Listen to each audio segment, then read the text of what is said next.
Olá, meus queridos, estamos de volta nesse tema desse mês que é sobre o Natal, né? Nós falamos da profecia de Isaías semana passada, cerca de 800 anos antes de Jesus Cristo, ele profetizou a vinda desse menino. E o profeta também, Daniel, ele, em suas profecias, ele fala a respeito da vinda, né, do Salvador, do Messias, numa época, num reinado, né, que profeticamente se estendia e apontava para o Império Romano, na época que o Império Romano estava dominando todas o mundo da época, né? Então, quando aquela região do Oriente estava dominada pelos romanos, havia uma expectativa no coração dos hebreus, do povo judeu, de que a qualquer momento o Messias nasceria. De a qualquer momento poderia vir aquele que seria o substituto do rei Davi. E o povo judeu, até hoje, também espera alguém assim, né, que venha tomar o lugar do rei Davi. E naquela época eles achassem, ele vem como Davi, como rei, vai assumir a frente do povo hebreu e vai nos libertar da escravidão romana. Mas só que Jesus, ele veio não para esse reino do mundo, ele veio implantar o reino espiritual dele, né? Que eles não entenderam isso. Mas eles aguardavam. E as meninas, né? Eu falo meninas porque naquela época o casamento já era feito quando as crianças eram bebês ainda. As famílias combinavam o casamento, e assim que a menina ficava menstruada, ela já podia casar. Às vezes casava novinha, com 12, 13, 14 anos, né? E Maria estava prometida a José, né? E então, mas todas as meninas da época, as mulheres, elas já pensavam que o seu primogênito, o seu primeiro filho seria, quem sabe, o Messias. Havia essa expectativa no coração delas, né? E nós sabemos então, pela história, né? Pela Bíblia mesmo, pela palavra de Deus, que Maria foi escolhida, né? Aquela jovem, e a profecia que era anunciada da vinda do Messias dizia que ele vinha da linhagem de Davi, não é? Ele vinha descendente de Davi, do rei Davi. E José era descendente de Davi, ele vinha da linhagem de Davi. Quando eu me converti a Cristo, né, entreguei minha vida ao Senhor, eu comecei a ler a Bíblia, e alguém disse assim, olha, comece a ler pelo livro de Mateus, o Evangelho. E eu achei tão estranho quando eu abri o Evangelho de Mateus, né, porque ali começa a falar da genealogia, né, dizendo assim, fulano gerou fulano, gerou fulano, gerou fulano. E eu achei aquilo tão enjoativo, aquela coisa sem significado para mim, eu não entendia. Mas depois eu entendi, sabe por quê? Porque Mateus, ele escreveu esse evangelho para os judeus que estavam se convertendo ao cristianismo. Então, ele queria mostrar para o povo judeu que Jesus veio da linhagem de Davi. Então, ele coloca toda a linhagem ali, né, até o nascimento de Jesus, provando que Jesus era o Messias, ele veio da linhagem de Davi, né? Então, na época que Jesus nasceu, a escolhida, como eu disse, foi Maria, né? E aqui, em Lucas capítulo 1, versículo 28, eu vou ler só um pedacinho para você, diz assim, e aproximando-se dela, o anjo disse, salve, agraciada, o Senhor está com você. Ela, porém, ao ouvir esta palavra, perturbou-se muito e pôs-se a pensar no que poderia significar esta saudação. Mas o anjo lhe disse, não tenha medo, Maria, porque você foi abençoada por Deus. Você ficará grávida e dará à luz um filho, a quem chamará pelo nome de Jesus. Ele será grande e será chamado Filho do Altíssimo. Deus, o Senhor, lhe dará o trono de Davi, seu pai. Ele reinará para sempre sobre a casa de Jacó, e o seu reinado não terá fim. Ele fala de um reinado eterno, espiritualmente, não é falando. E é interessante, quando ele diz essa frase aqui, porque a gente lê, né? A gente passa assim, mas diz assim, Salve agraciada, disse o anjo, o Senhor está com você. Essa saudação, salve agraciada, ou salve bem-aventurada, essa era uma saudação dada ao filho de um rei, a uma mulher que ia gerar um filho que seria um rei, o próximo rei substituiria o seu pai. É interessante isso, né? Por isso que Maria ficou assim espantada. O que significa isso? Uma saudação de rei, né? Para mim, né? Isso era uma saudação feita para uma rainha que ia ter os filhos, né? Então, mas Jesus Cristo é o Rei dos Reis, é o Senhor dos Senhores. Aquela criança que nasceria dela, ao mesmo tempo que era um bebê, nasceria um bebê indefeso, dependente da sua mãe e do seu pai, mas ele também era o Rei dos Reis, o Senhor dos Senhores, né? Então, é interessante que quando aqueles pastores, né, que eram cientistas na época, né, os 3 reis magos, que eles falam reis magos, né, eles vieram do Oriente, porque eles seguiam a estrela, né, que havia uma profecia que quando nascesse o Rei dos Reis, né, essa estrela apareceria. E aqueles magos, eles vieram seguindo aquelas estrelas, que eles estudavam os astros, né? E eles vinham seguindo. E quando eles chegaram até a manjedoura, até o local onde Maria havia tido, né, o seu filho, Jesus, aqueles reis magos, eles se curvaram diante dele, né? E vamos ver aqui só, eu tenho o texto aqui em Mateus capítulo 2, versículo 11, que diz assim, entrando na casa, né, esses magos, né, viram o menino com Maria,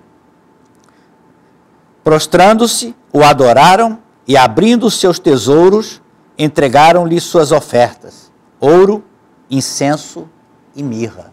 É interessante isso aqui, né? Ouro, incenso e mirra. Isso eram presentes dados para reis.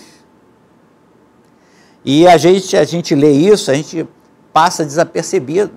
Mas veja só, a primeira coisa, eles se prostraram, né? Eles reconheceram naquela criança a autoridade de rei. Então eles se curvaram, sabendo que aquela criança não era uma criança qualquer. Ele era o filho do Deus vivo, o Salvador, o Rei dos Reis. Então esses reis magos se curvaram diante dele, né? Eles, porque viram em Jesus alguém que tinha autoridade, né? E eles se prostraram porque ele veio para assumir o trono. Depois diz que eles o adoraram, nesse texto aqui. Não só se prostraram, mas o adoraram. Por que o adoraram? Porque eles viram outra coisa em Jesus, divindade. Eles viram que Jesus, aquela criança, além de ser o Rei dos Reis, ele era Deus, o Filho do Deus vivo. Por isso, eles o adoraram, reconheceram que ele era Deus também. Olha só que coisa, né? A gente lê assim, passa desapercebido, né? E a gente não entende. E os presentes que eles deram? Era presente para reis, não é? Uma pessoa pobre não ia receber isso aqui de ninguém. O ouro, por exemplo, né? Ouro representava a realeza. Eles davam ouro representando a realeza, dizendo, olha, esse aqui vai ser rei, ele é o rei mesmo. Ele ganhava, geralmente os filhos das rainhas ganhavam presente de ouro. Ele era o Rei dos Reis, o Senhor dos Senhores, o Rei do Reino de Deus. Glórias a Deus. Né? Então o ouro simboliza, representa essa realeza que existia naquela criança. Os filhos das famílias reais recebiam esse presente. Outra coisa, incenso. Que eles deram incenso. Na época, o incenso era caríssimo. Não é? Então, era usado pelos sacerdotes para ministrar, para adorar os deuses, né, nas suas orações, para cultuar a Deus. E isso, o incenso, representava a divindade de Jesus. Eles reconheceram não só adorando, se curvando, mas também nos seus presentes. Eles deram incenso, dizendo assim, esse tem divindade, ele é Deus, ele é divino, ele é Senhor, e ele merece o incenso. A Bíblia toda fala que as nossas orações subam como um incenso agradável a Deus, um perfume suave às narinas do Senhor. Não é? Era o serviço do sacerdote. Eles vinham com incensário perfumado, aquele perfume subia com as orações do povo. Né? Era uma coisa física, mostrando que as orações não ficavam presas aqui embaixo. Elas subiam até a presença de Deus. Né? Era simbolizado pela fumaça que subia. E que subia como um perfume agradável a Deus. E o outro presente era a mirra. A mirra era um perfume caríssimo, que era usado geralmente pelas pessoas mais ricas, os reis, as pessoas importantes, para embalsamar os seus defuntos. Era um perfume tão forte que disfarçava o cheiro do corpo em decomposição. Né? Mas o que significa isso? Né? Qual o símbolo que tinha sobre isso? Isso simbolizava, sabe o quê? O sacrifício que estava sobre Jesus. A mirra simbolizava o sacrifício dele na cruz, que ele morreria por nós, pelos seres humanos. Morreria pagando os nossos pecados com o seu sacrifício, derramando o seu sangue, pagando o preço para nos salvar. Nos salvar de quê, bispo? Nos salvar da morte eterna. Porque se a gente não se render a Jesus Cristo, quando nós morrermos, nós vamos... A Bíblia diz que haverá uma separação, não tem meio termo não, não existe purgatório não. Ou você vai para o céu ou vai para o inferno. Ou uma vida eterna com Deus, ou uma vida eterna com Satanás. Então quem não se rende, a hora é essa, depois que morreu não tem mais jeito. Então enquanto você tem vida, se você se render a Jesus Cristo, entregar sua vida a Ele, você tem garantido em Cristo Jesus a vida eterna com o Senhor. Quando você deixar esse corpo, quando esse espírito deixar esse corpo que vai envelhecer, não é? Que vai ser sepultado, vai voltar ao pó, vai virar matéria novamente, pó da terra, mas o seu espírito, a essência dentro de você, tem um endereço certo com Deus. Né? Então, foi o sacrifício que Jesus fez na cruz do Calvário, por mim e por você. Então, esse menino que nasceu, não é? Era o Redentor, era o Salvador, ele que pagou o preço do nosso pecado. Então, se a gente se render a Jesus antes da gente morrer, né, fisicamente, nós vamos ser salvos, nós não vamos ser condenados à morte eterna. Pelo contrário, nós vamos ter a vida eterna com Deus. Esse é o grande presente do Senhor para nós. Já pensou nisso? Daqui a pouquinho, né? Daqui a 4 dias, nós vamos estar celebrando, né? De 24 para 25, né? Vamos estar celebrando o nascimento de Jesus Cristo. Essa criança, que é rei, que é Deus, que veio esse mundo para morrer por mim e por você. Pagou o preço, nos dando uma chance da gente não deixar esse mundo e ir para o inferno, não. Quando nós deixarmos este mundo, nós vamos continuar a viver essa vida, mas uma vida eterna com o Senhor.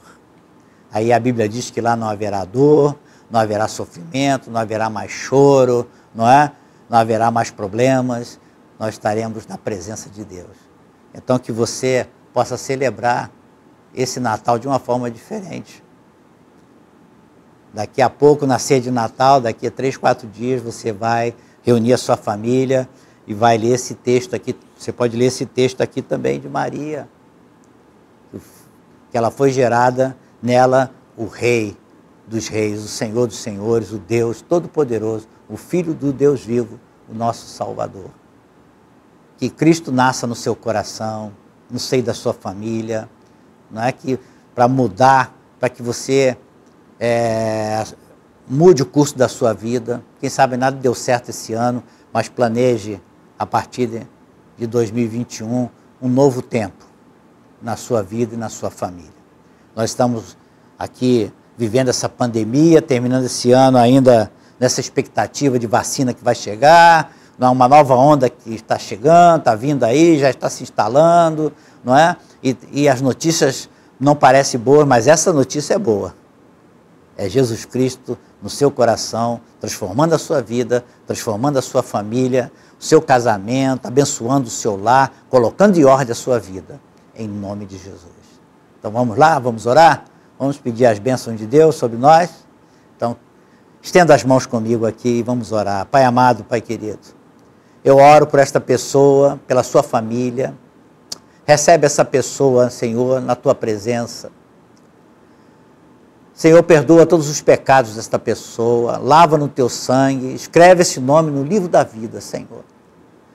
Que essa pessoa seja liberta de todo mal na sua vida, coloque em ordem a sua família, o seu casamento, abençoe o seu lar, que esse Natal seja um Natal diferente, especial, que seja um Natal abençoado e que eles possam entrar nesse novo ano com uma expectativa nova, abençoada em seus corações. Nós pedimos isto em nome do Senhor Jesus. Amém e amém. Que Deus seja louvado. Aleluia. Na próxima semana nós falaremos sobre a expectativa do fim de ano. Né? Está chegando aí, terminando o ano, voltando hoje, iniciando outro. E o que você traz de esperança? Quais os seus pedidos para esse fim de ano?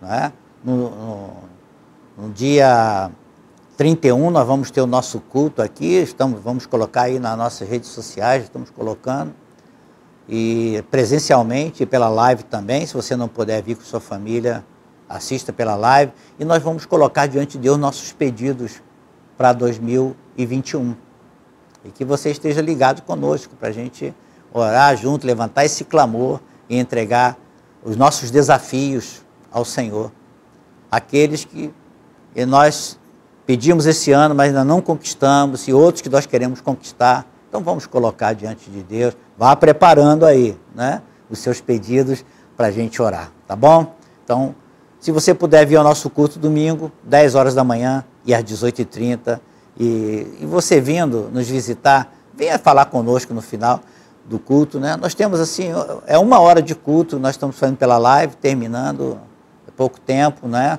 Não nos estendemos muito, tudo preparado aqui direitinho, as cadeiras separadas, fileiras separadas, temos todo o protocolo de higiene, não fique preocupado, você pode vir tranquilo, que tem lugar para você e sua família, tá bom?